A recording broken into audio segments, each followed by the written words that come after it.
നമസ്കാരം. മധ്യ നയക്കേസിലെ കള്ളപ്പണ ഇടപാട് അന്വേഷിക്കുന്ന എൻഫോഴ്സ്മെന്റ് ഡയറക്ടറേറ്റിന്റെ അറസ്റ്റിനെതിരെ സുപ്രീം കോടതിയെ സമീപിച്ച ഡൽഹി മുഖ്യമന്ത്രിയും ആദ്മി പാർട്ടി നേതാവുമായ അരവിന്ദ് കെജ്രിവാളിന് ഉടനടി ആശ്വാസമില്ല.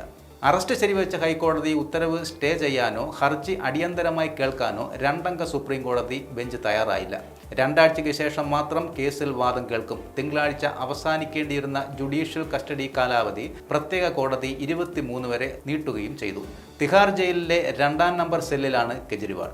തെരഞ്ഞെടുപ്പ് കാലത്തെ അറസ്റ്റിന്റെ രാഷ്ട്രീയ ലാക്ക് വിശദീകരിക്കാൻ കെജ്രിവാളിന്റെ അഭിഭാഷകൻ അഭിഷേക് സിംഗ്വി ശ്രമിച്ചെങ്കിലും ഹർജിയിൽ നിലപാട് അറിയിക്കുന്നതിന് എൻഫോഴ്സ്മെന്റ് ഡയറക്ടറേറ്റിന് നോട്ടീസ് അയക്കാൻ നിർദ്ദേശിക്കുകയാണ് ജസ്റ്റിസുമാരായ സഞ്ജീവ് ഖന്ന, ദീപാങ്കർ ദത്ത എന്നിവർ ചെയ്തത്.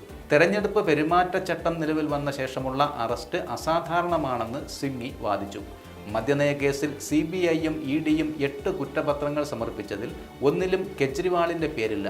ഇതിനകം രേഖപ്പെടുത്തിയ 15 മൊഴികളിലും കെജ്രിവാളിനെ പരാമർശിച്ചിട്ടില്ല. 2022 സെപ്റ്റംബർ തുടങ്ങിയ കേസിൽ 2024 മാർച്ചിൽ മാത്രമാണ് അറസ്റ്റ്.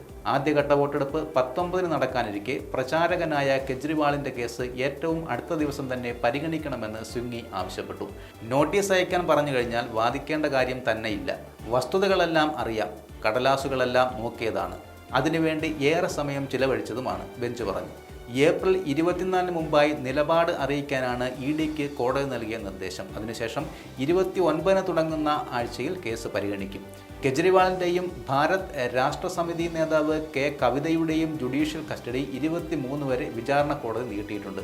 വീഡിയോ കോൺഫറൻസ് സംവിധാനത്തിലാണ് കെജ്രിവാളിനെ തീഹാറിൽ നിന്ന് കോടതിക്ക് മുമ്പാകെ ഹാജരാക്കിയത്.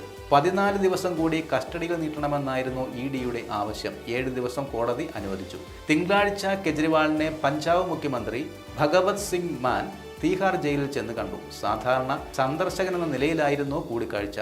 ഗ്ലാസ് ഭിത്തിക്ക് ഇരുവശത്തുമായി നിന്ന് സംസാരിക്കാനാണ് ജയിൽ അധികൃതർ അനുവദിച്ചത്.